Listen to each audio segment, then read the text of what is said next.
Este mensaje se llama La cruz y la esposa. Sabemos que año 2024, desde que inauguramos este año, dijimos que el mensaje va a ser el mensaje de la cruz.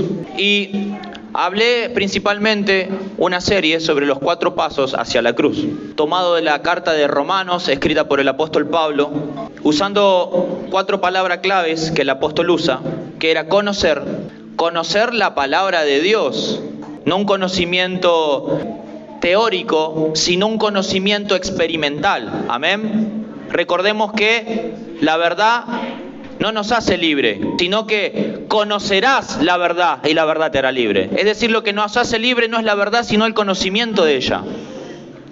Y nosotros, si no tenemos conocimiento de la Escritura y no nos enteramos de que hemos sido libres, vamos a vivir como presos. Entonces el segundo paso era considerarnos muertos al pecado, pero vivo para Dios. Y que considerar tenía que ver con algo que es calculable. Vos podés considerarte muerto porque fue un hecho histórico real. Por lo tanto, vos estás muerto en Cristo Jesús.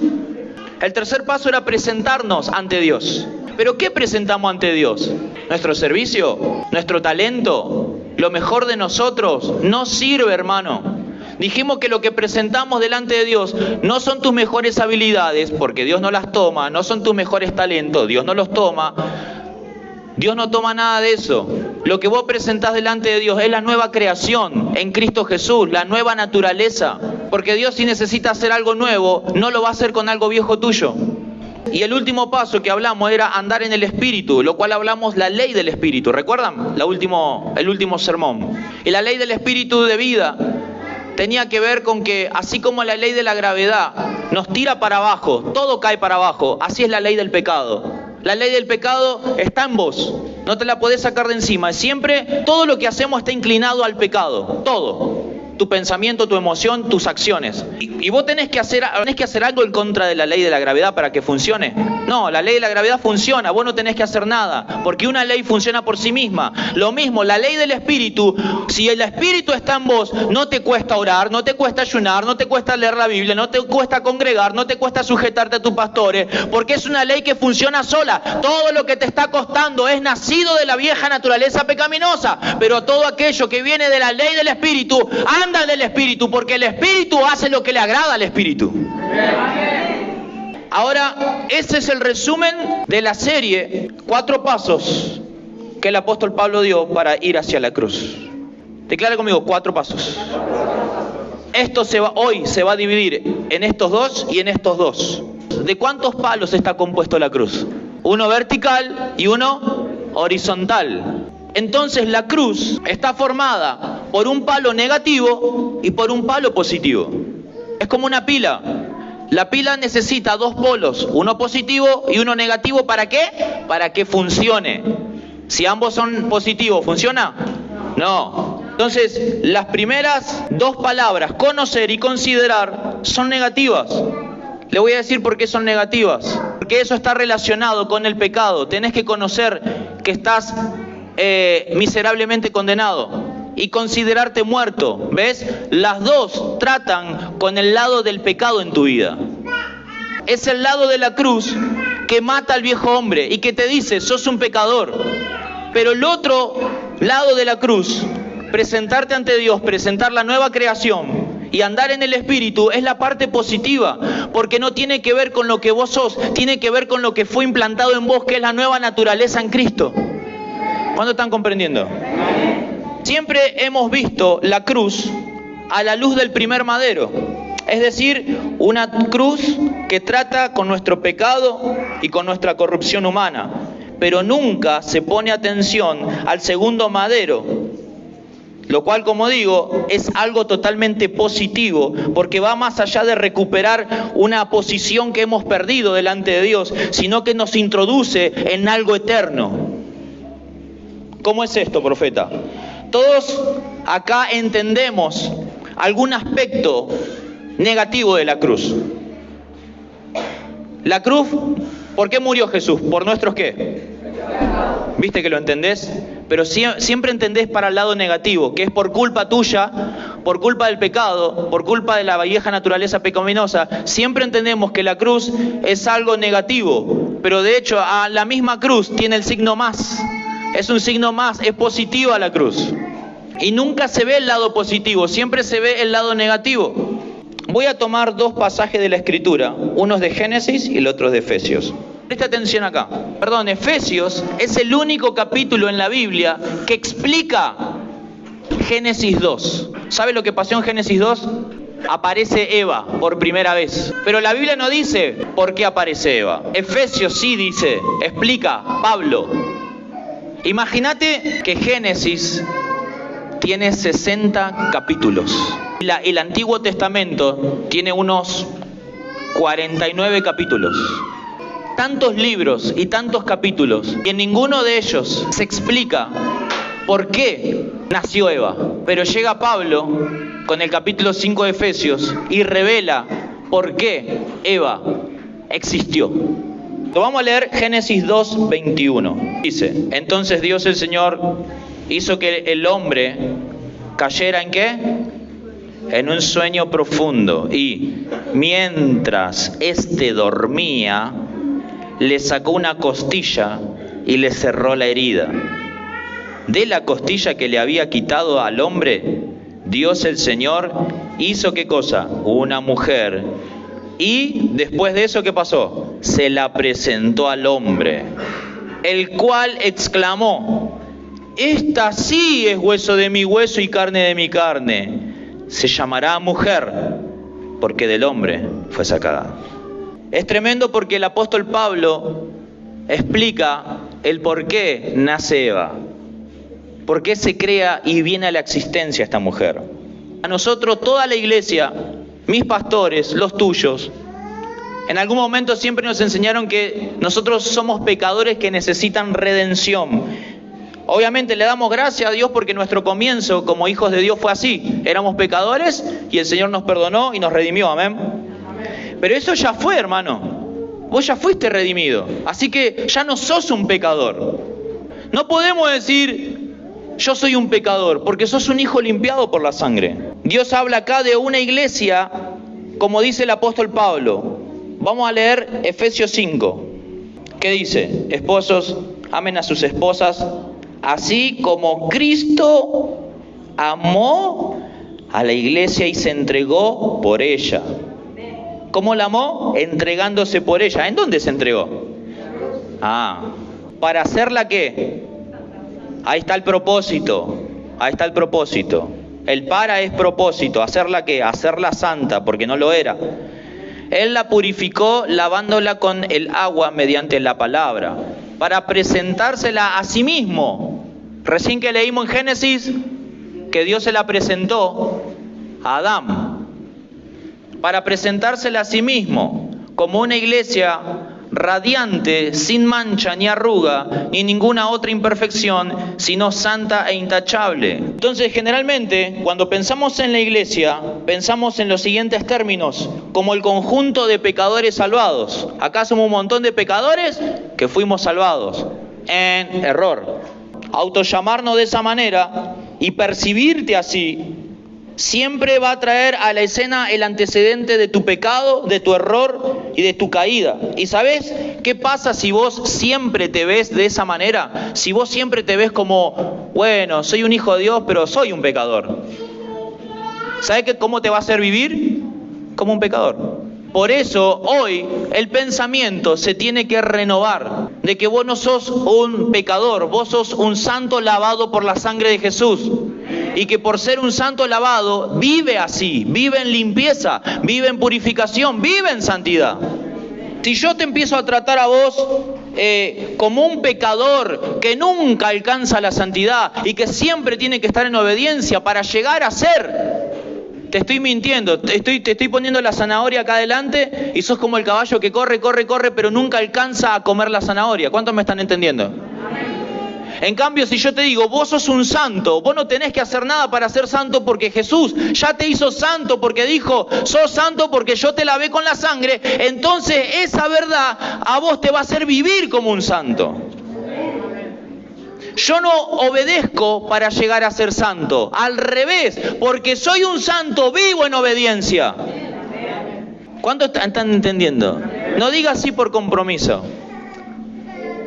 Yo no me santifico para llegar a ser santo. Al revés, soy santo. Y el efecto de que yo soy santo es santificarme cada día. El pato no dice, voy a nadar para a ver si llego a ser un pato. No, porque es pato, por eso nada.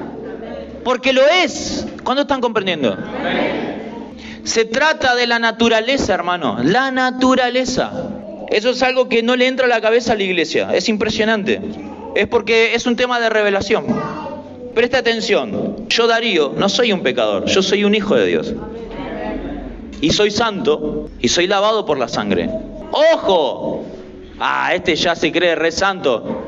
No lo digo yo, lo dice la Biblia. Y yo voy a ser definido no por tu criterio, no por tu opinión o por la opinión de un maestro de la Biblia o de un pastor. Yo soy definido por lo que la Biblia dice que Dios dijo acerca de mí. Si Dios dice que yo soy santo porque fui lavado, soy santo. Punto. No lo digo yo, lo dice la Biblia. Darío es un santo y es un justo. Y es alguien que practica la justicia, la verdad. Si yo creo eso, vivo así. Pero si vos crees que sos un pecador, que siempre está en derrota, siempre luchando con la tentación y el pecado, y vas a vivir así, hermano. Porque Jesús te dijo, bueno, que se te sea hecho como crees. Y si vos crees que sos un pecador, que tiene que llegar a ser un santo con obediencia, con buena conducta, no vas a llegar nunca. Porque lo vas a tratar de estar haciendo con la vieja naturaleza caída, pecaminosa, que nunca agrada a Dios y tampoco puede, dice la Biblia. No puede, no tiene la capacidad para hacerlo. Ahora quiero hablar acerca de los lentes de la eternidad. Si yo me pongo los lentes de Dios, los lentes de la eternidad, muchas cosas cambian. Tu percepción que vos percibís de lo que sos vos, de lo que te arrojan tus 5 sentidos naturales, te vas a dar cuenta que no tiene nada que ver con lo que Dios ve. Vos hoy te pones en el espejo y te mirás y decís, tengo este error, todavía estoy luchando con esto, todavía sigo peleando con, todavía sigo renegando con esto, y no te ves perfecto, no te ves santo, porque cada uno se conoce a sí mismo. Y sabe su debilidad, sabe sus demonios, sabe sus más bajas pasiones, la conoce. Y vos lees la Biblia que Dios te dice, aquel que perfeccionó para siempre a los santos. Ahí dice que me hizo perfecto para siempre. Pero yo no me veo en el espejo, que no me veo así. Claro, porque nosotros estamos en el proceso de ser santificados, pero en el espíritu ya somos santos. Nada más que la conducta se está purificando. Pero si vos te metés en los lentes del Espíritu, vamos a ver de dónde salió Eva y de dónde sale la iglesia, porque Eva es una sombra de la iglesia. Ahí te quiero llevar, para que veas quién sos vos, quién es la iglesia. ¿Qué hizo la cruz en la iglesia? Es decir, que el propósito eterno de Dios tiene como objetivo que el Hijo de Dios tenga un cuerpo y que la vida que tiene ese cuerpo se exprese a través tuyo. Si vemos a la iglesia con los lentes de la eternidad de Dios, veremos que la iglesia va más allá del pecado y que nunca la iglesia cayó en pecado. Así que en Efesios tenemos un punto de vista de la muerte de Cristo, que en otros libros, como por ejemplo en el libro de Romanos, no está. Romanos habla de la muerte de Cristo por causa de tus delitos y pecados. Pero el libro de Efesios habla de la iglesia eterna en gloria. Presta atención acá. Romanos capítulo 1, 2, 3, 4 habla de que vos eras pecador, perdido, y que después vino la redención. Amén. Lo estudiamos así. Efesio no. Efesio empieza, el capítulo 1, no, pastor, que empieza hablando de la eternidad. Porque fuimos escogidos de la eternidad, predestinados.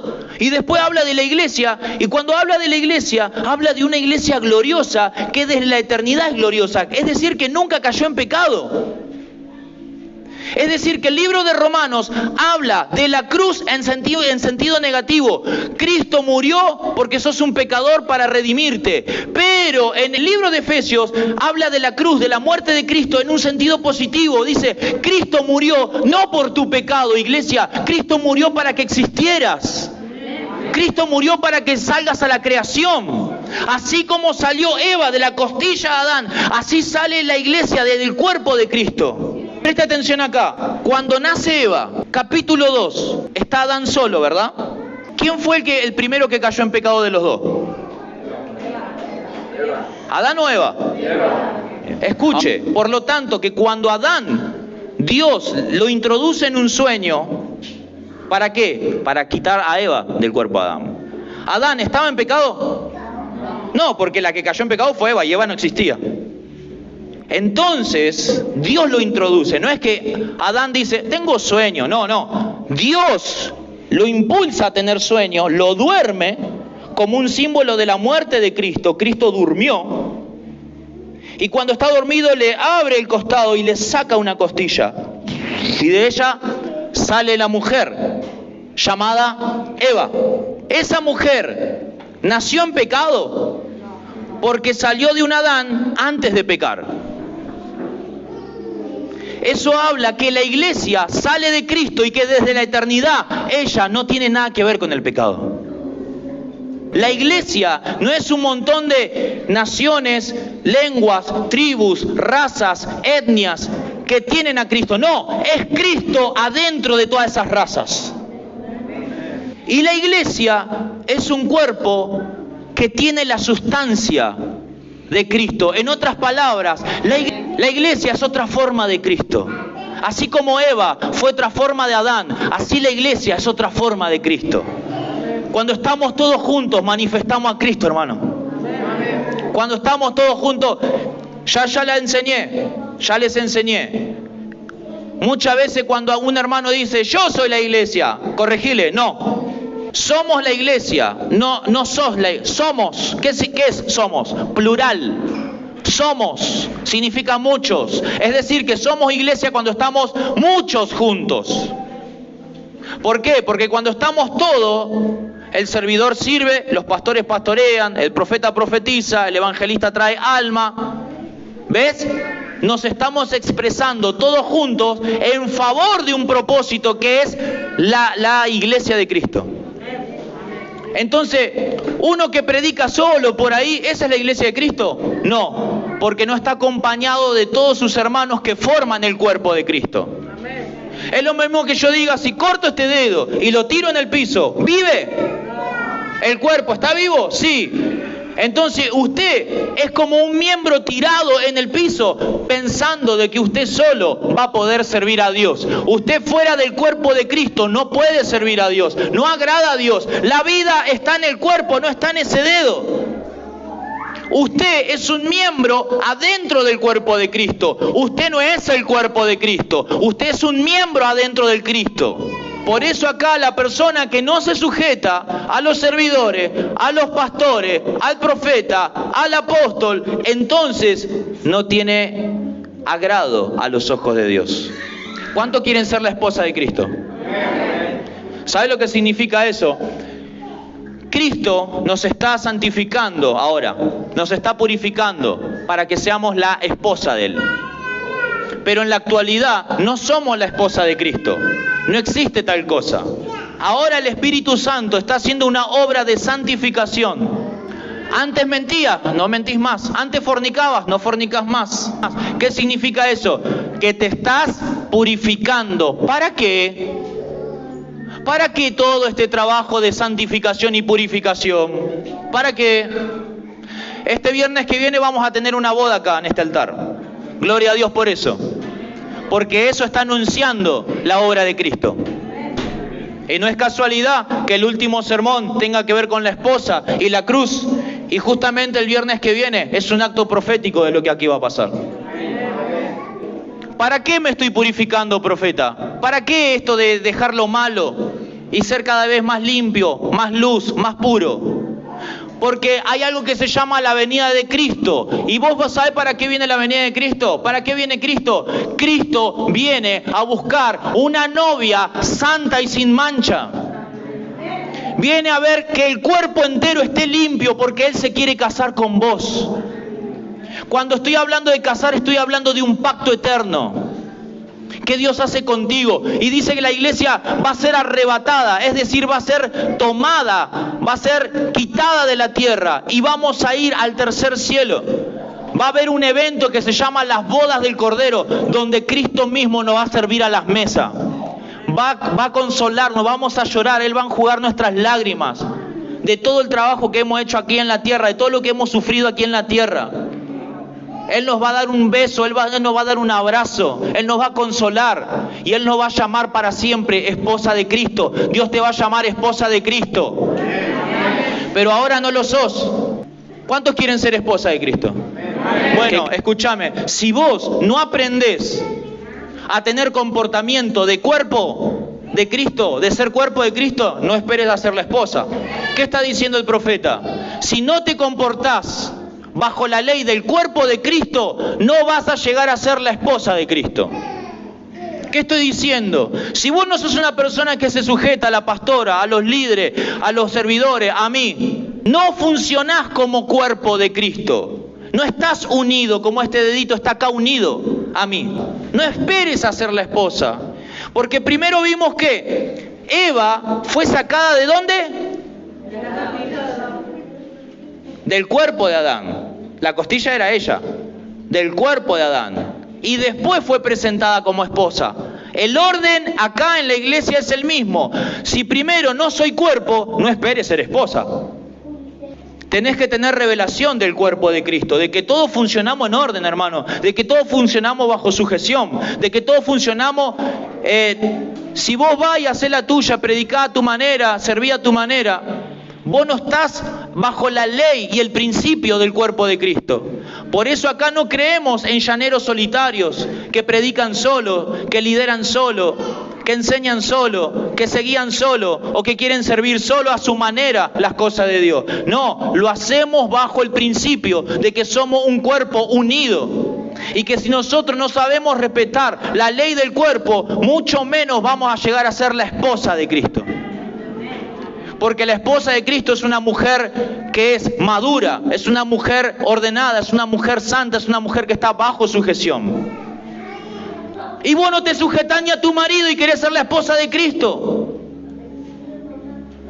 Haces cosas sin consultar a tu marido y querés ser la esposa de Cristo.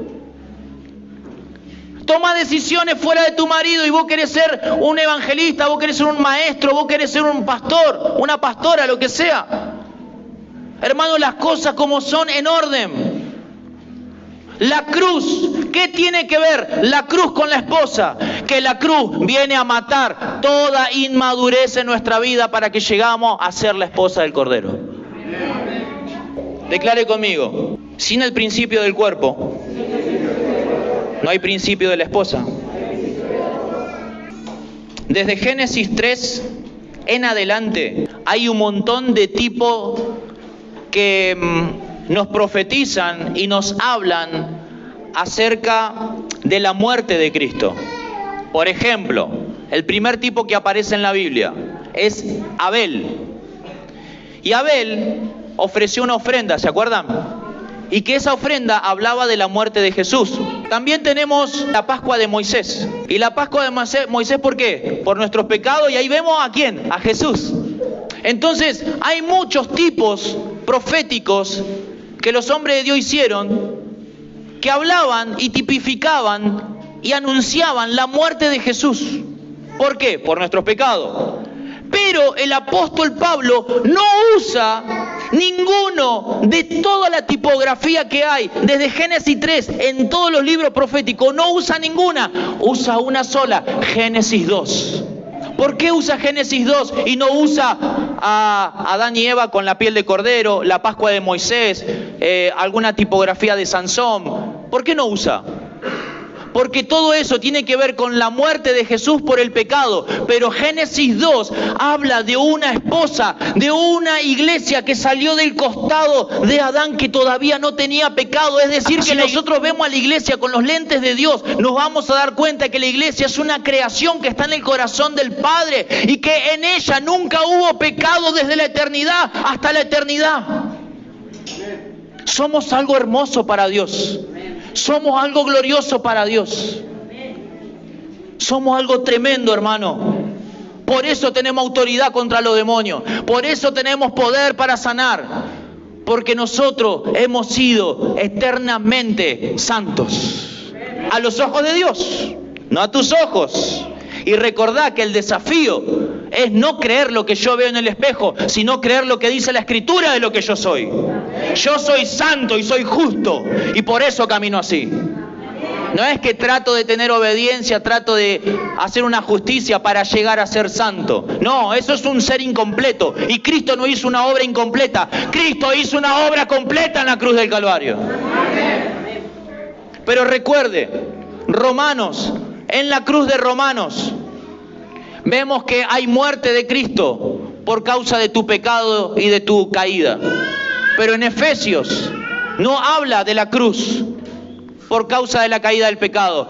Habla de la muerte de Jesús para el nacimiento de una iglesia eterna y gloriosa, que es de la eternidad santa hasta la eternidad santa. En la cruz de Romanos somos pecadores y fuimos redimidos. Es temporal, tiene un tiempo. ¿Por qué? Porque en la mente de Dios, escuche hermano, el pecado, la caída es una interrupción en el plan de Dios. Pero el plan de Dios es eterno. ¿Cuál era el plan de Dios eterno? Formar una iglesia gloriosa que salga del cuerpo de Cristo. Vos y yo estamos hechos de la sustancia de Cristo. Santo, sin mancha, inmaculado, glorioso, todopoderoso. Y es por eso que nuestro destino es la gloria. Entonces, ¿podemos decir que Dios hizo dormir a Adán porque Eva había cometido un pecado? Ni siquiera existía Eva, hermano. Y sin Eva no había pecado, porque la que cayó en pecado fue Eva. Escuchá, el sueño de Adán en el que cayó no fue para redimirla del pecado, sino para que existiera ella. Eso es lo que el apóstol Pablo nos quiere enseñar con el tipo de muerte de Cristo que nos enseña en Génesis 2. La cruz está formada por dos maderos cruzados. Digamos que uno fue para redimirnos del pecado y el otro madero habla en positivo, habla de la creación de una esposa gloriosa, la esposa de Cristo. El plan A de Dios era formar de Adán y Eva un pueblo santo, ¿verdad? Que reinara con Cristo, ¿o no? Ese era el plan de la creación del hombre. Bueno, pero la caída es una interrupción en ese plan. La redención es gloriosa, es hermosa porque nos redimió. Pero ese no era el plan perfecto de Dios, sino crearte a vos, santo, sin mancha, para que reines juntamente con Él. Así que el plan de Dios no era redención, sino que era reinar con Cristo. Tenemos que ver que Eva no fue creada con una entidad separada de Adán, sino que fue hecha de la misma sustancia que él, porque salió de la costilla. Ese es el método que Dios tiene con la iglesia hoy. Somos de la misma sustancia que Cristo. Así como Eva salió de Adán, así la iglesia sale de Cristo. 1 Corintios 10:17. Hay un solo pan del cual todos participamos, pero formamos un solo cuerpo. Jesús tomó un solo pan en la última cena, ¿se acuerdan? Toma un pan, parte pedacitos y le da a cada uno de los discípulos. Ellos comen. ¿Y el pan dónde va? Al estómago. Ahora el pan está en ellos. Por eso nosotros estamos en Cristo. Cuando decimos estamos en Cristo, significa que Cristo, nosotros nos introducimos adentro de Él. Por eso decimos en Cristo. Ahora, una vez que los apóstoles comieron ese pan, seguía siendo un solo pan, no muchos panes. Durante siglos y en muchos lugares, desde el primer siglo hasta ahora, muchos cristianos han comido un pedacito de ese pan a través de la línea del tiempo, hasta que llegaste vos y también comiste. Si vos pudieras agarrar cada pedacito de pan que fue comido por cada cristiano, lo unieras, ¿sabés qué tendrías? Tendrías a la iglesia gloriosa de Cristo. no son muchos panes, sino son muchas personas adentro del mismo pan. Por eso a Isaías se le revela la revelación del cuerpo de Cristo. Emanuel le llama. Él se va a llamar Emanuel. ¿Qué significa Emanuel? Dios con nosotros. ¿Ves? No significa Dios conmigo, individual. O Dios contigo, individual.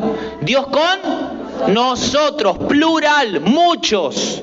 Eso habla de la revelación del cuerpo de Cristo. Hermano, tenemos que romper con el poder de la individualidad.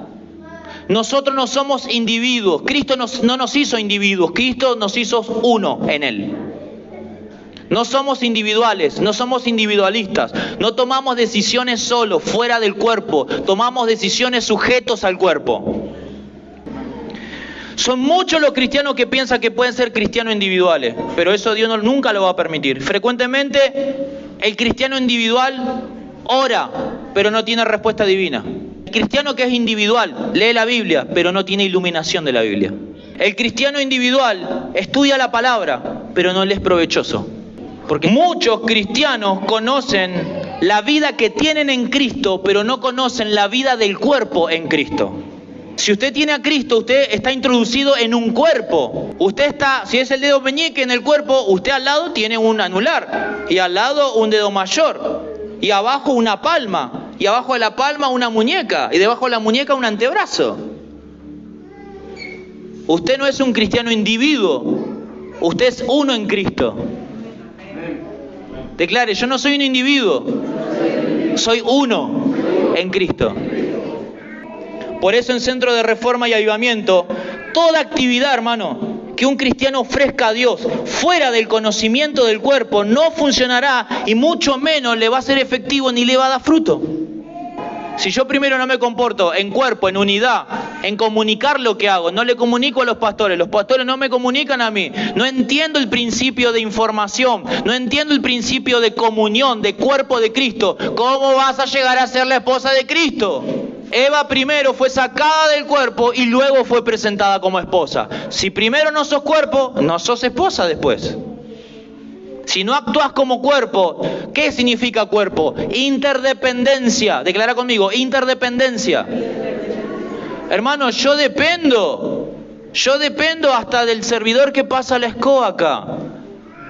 Si yo no estoy en contacto y en comunión con él, acá el templo está sucio y no se puede habilitar para que usted venga y se siente. Imagínate qué importante es el que limpia. Claro, pero no se ve. Usted no lo ve, pero eso no significa que sea menos importante, son muy importantes. Y vamos a dar un fuerte aplauso a todos los que limpian el templo siempre. Te respetamos, te amamos y sos parte del cuerpo de Cristo. Porque estás en sujeción y estás presentando siempre cuentas delante de Dios. ¿Cuál es la clave para comportarnos como cuerpo? Rendir cuentas, sujetarnos. No hacer cosas fuera del cuerpo de Cristo. ¿Cuánto están comprendiendo? Solo lo que salió de Adán podía convertirse en esposa de Adán. Otra naturaleza no podía convertirse en esposa de Adán. A Adán se le es presentado todas las aves y él mira. El ganso, el pato, el águila, el halcón, la lechuza. Y él vio que esa no era su esposa. Y estaba triste. Después se le presentaron todos los cuadrúpedos. El perro, la vaca, el toro, todos los que caminan en cuatro patas. Y él vio y dijo: acá no sale para mi esposa. Los peces, ninguno. Los reptiles, la víbora, el cocodrilo, el otro, el camaleón. No, no sale para mi esposa. ¿Por qué? Porque lo que no sale de Adán no puede volver a Adán. ¿Por qué, hermano, no podía ser? Porque no es de su naturaleza. Pero cuando fue sacada la costilla de la misma naturaleza de Adán, fue sacada a Eva y le fue presentada, dijo: por fin, dijo, alguien semejante a mí. Y cuando Cristo te dio a luz a vos, cuando naciste de nuevo, Cristo dijo: por fin, una esposa para mí. Amén. Gloria a Dios. Dios se satisface con tu vida. Amén. Le traes placer a Dios cuando Él te ve. Si sos la iglesia lavada, si sos parte del cuerpo de Cristo, Dios tiene placer contigo. Hermano, Cristo no fue echado a dormir por el pecado de Eva, porque Eva no había entrado en pecado. No había pecado. Ya dijimos, la cruz de Romanos es por causa del pecado, pero la cruz y la muerte de Cristo en Efesios es por causa del nacimiento de una iglesia gloriosa que eternamente no tenía pecado. Eso sos vos, declara, eso soy yo. Mi sustancia es Cristo. Soy hecho de la materia de Cristo. Todo su poder y santidad está en mi vida. Nada me puede manchar ni tocar. Voy a andar conforme a esa revelación. Y es por eso que voy a caminar en obediencia, en santidad y en sujeción a su cuerpo. Amén. Gloria a Dios.